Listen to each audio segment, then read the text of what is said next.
પ્રદેશ કોંગ્રેસ સમિતિના પ્રમુખ અમિત ચાવડાની પ્રતિક્રિયા। કહ્યું, ગુજરાતમાં દારૂબંધીનો કડક અમલ કરાવવા કોંગ્રેસ જન આંદોલન કરશે। દારૂબંધીના કાયદાના અમલ માટે વારંવાર કોંગ્રેસ પાર્ટી દ્વારા જાહેરમાં પણ કાર્યક્રમો કર્યા છે, દારૂના અડ્ડા પર જઈને જનતા રેડ પણ કરી છે, વિધાનસભામાં પણ વારંવાર મુદ્દા ઉઠાયા છે અને આવનારા દિવસોમાં પણ સરકાર હપ્તાની લાલચમાં જો દારૂબંધીનો કાયદોનો કડક અમલ નહીં કરે। વરસાદ અંગે અંબાલાલ પટેલની મોટી આગાહી। મઘા નક્ષત્ર વચ્ચે રાજ્યમાં વરસાદી ઝાપટાની શક્યતા। 22 થી 24 ઓગસ્ટ દરમિયાન વરસાદી માહોલ રહેશે। દક્ષિણ ગુજરાતના વિસ્તારોમાં વરસાદી માહોલ રહેશે। ઉપલા સ્તરના પવનો ચીન તરફ ફંટાતા હાલ વરસાદી સિસ્ટમ પર બ્રેક લાગી। ઓગસ્ટના અંતિમ દિવસોમાં બંગાળના ઉપસાગરમાં નવી સિસ્ટમ સક્રિય થવાની ધારણા છે। ઓગસ્ટ અને સપ્ટેમ્બરમાં અલ્નિનોની અસરથી વરસાદમાં અસમાનતા જોવા મળશે। 27 સપ્ટેમ્બરથી 5 ઓક્ટોબર વચ્ચે ગાજવીજ સાથે વરસાદ થવાની પ્રબળ સંભાવના છે। 5 થી 17 ઓક્ટોબર દરમિયાન દરિયાકાંઠાના વિસ્તારોમાં ભારે પવન ફૂંકાવાની ચેતવણી। 2.5 લાખ લીટરની ટાંકી બનાવી જ નથી અને બિલ મંજૂરી કરવા માટે જ્યારે અહીં આવ્યું ત્યારે અમારા પીઆઈઓ વિભાગના અધિકારીશ્રીઓ મારા વિઝિટમાં પણ મેં આ ટાંકી ક્યાંય જોઈ ન। 23 થી 30 ઓગસ્ટમાં વરસાદ થવાની શક્યતા રહેશે અને રાજ્યના મધ્ય ગુજરાતના ભાગો, વડોદરાના ભાગો અને અમદાવાદના ભાગોમાં પણ વરસાદ ઝાપટા પડવાની શક્યતા રહેશે। આ ઉપરાંત ઉત્તર સૌરાષ્ટ્રના ભાગોમાં પણ વરસાદની ઝાપટા પડવાની શક્યતા રહેશે। કચ્છના ભાગોમાં પણ વરસાદ ઝાપટા પડવાની શક્યતા રહેશે। 27 સપ્ટેમ્બરથી 5મી ઓક્ટોબર વચ્ચે ગાજવીજ સાથે વરસાદ થવાની શક્યતા રહેશે। 5મી ઓક્ટોબરે દરિયામાં ભારે પવન ફૂંકાવાની શક્યતા રહેશે અને 17મી ઓક્ટોબરે પણ દરિયામાં ભારે પવન ફૂંકાવાની શક્યતા રહેશે। આ તરફ નર્મદાથી સમાચાર। સાગબારાના ખેડૂતના ધરણાનો આજે 12મો દિવસ છે। 12મા દિવસે પણ આદિવાસીઓની જંગલ જમીનનો કોઈ નિર્ણય નહીં કરવામાં આવ્યો હોવાની જાણકારી છે। સાંસદ મનસુખ વસાવા ફરી 12 ગામના લોકોના સમર્થનમાં પહોંચ્યા છે। સાંસદે કહ્યું, ઉમરપાડાના લોકોને સમજાવવાના છે। સુરત જિલ્લા વહીવટીતંત્રએ પણ સમજી તાત્કાલિક નિકાલ લાવવો જોઈએ। મુખ્યમંત્રી હાલ વિદેશ ગયા છે અને આવે એટલે આ મામલે ફરી હું મળીશ અને કોંગ્રેસ ધારાસભ્ય આનંદ પટેલ પર સાંસદ મનસુખ વસાવાએ પ્રહાર કર્યા છે। અરે ભાઈ, અહીં નેપાળવાળી કરવા જાઓ તો ન ચાલે, જવાબદાર બનો। ઉમરપાડા તાલુકાના લોકોને સમજાવવામાં આવે અને સમજે, સમજાવવું તો પડશે જ, બાકી તો મુખ્યમંત્રીના હાથમાં છે। હવે આનંદ પટેલ ત્યાં આવીને એમ કે મનસુખભાઈ નું સરકારમાં ઉપજતું નથી, મનસુખભાઈનું સરકારમાં ચાલતું નથી, રાજીનામું આપી દેવાનું। ત્યારે મેં એવું કીધું કે જો મારે રાજીનામું આપી દેવાનું થતું હોય ને પ્રશ્ન ઉકેલાતો હોય તો રાજીનામું આપી દેવા તૈયાર છું। તોય પેલો વન સમિતિ વાળો પ્રશ્ન થોડો સોલ્વ થવાનો ને તેમાં આનંદ પટેલ નેપાળવાળી વાત કરે। નેપાળવાળી ગુજરાતમાં ના ચાલે। આ જે નેપાળવાળી કરવા ગયા મને શું દશા થઈ એને પૂછજો તમે। એટલે નેપાળવાળી ના ચાલે અને એક જવાબદાર ધારાસભ્ય તરીકે એ બેફામ વાણી વિલાસ કરે એ યોગ્ય નથી। નર્મદાના સાગબારામાં આદિવાસીઓનું આંદોલન। જંગલ જમીન માટે 12 દિવસથી સતત આંદોલન।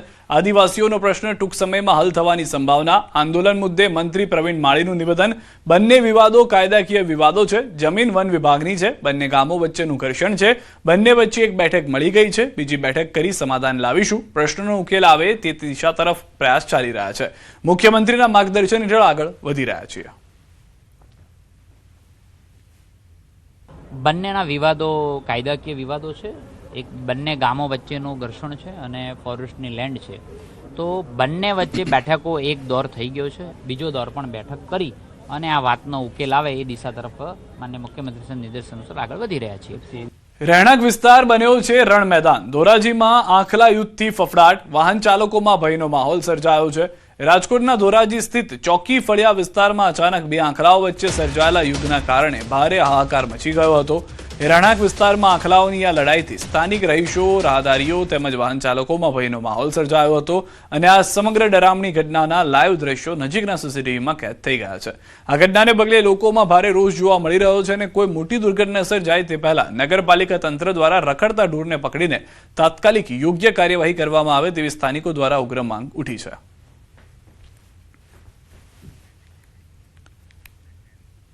ટાંકી બનાવી જ નહીં અને બિલ આપી દીધું 50 લાખ રૂપિયાનું। પાલીતાણામાં ભ્રષ્ટાચારીઓ પર તંત્રની તવાઈ। ભાવનગરના પાલીતાણાની સરકારી હોસ્પિટલમાં 2.5 લાખ લીટરની ભૂગર્ભ પાણીની ટાંકીનું નિર્માણ થયા વગર જ 50.43 લાખનું બોગસ બિલ મંજૂરી માટે રજૂ કરવાના કૌભાંડનો પર્દાફાશ થયો છે. 13 દિવસ પહેલા હોસ્પિટલની મુલાકાત દરમિયાન આ ગેરરીતિ પકડાતા આરોગ્ય રાજ્યમંત્રી પ્રફુલ્લ પાનસેરિયાએ તાત્કાલિક સમીક્ષા બેઠક યોજી હતી અને કડક કાર્યવાહીના આદેશ આપ્યા. જાહેર નાણાંના દુરુપયોગ સામે ઝીરો ટોલરન્સ દાખવતા બોગસ બિલ રજૂ કરનાર ઇન્ચાર્જ કાર્યપાલક ઇજનેર અને નાયબ કાર્યપાલક ઇજનેર NV કાલિયાને તાત્કાલિક સસ્પેન્ડ કરી તેમની સામે પોલીસ ફરિયાદ નોંધવા સૂચના આપી છે. તેમજ આ કૌભાંડમાં સંડોવાયેલી સુરતની ધર્મનંદન કન્સ્ટ્રક્શન એજન્સીને બ્લેકલિસ્ટ કરવાની કાર્યવાહી પણ હાથ ધરવામાં આવી છે. 2.5 લાખ લીટરની ટાંકી બનાવી જ નથી અને બિલ મંજૂરી કરવા માટે જ્યારે અહીં આવ્યું ત્યારે અમારા PIO વિભાગના અધિકારીશ્રીઓ મારા વિઝિટમાં પણ મેં આ ટાંકી ક્યાંય જોઈ ન હતી.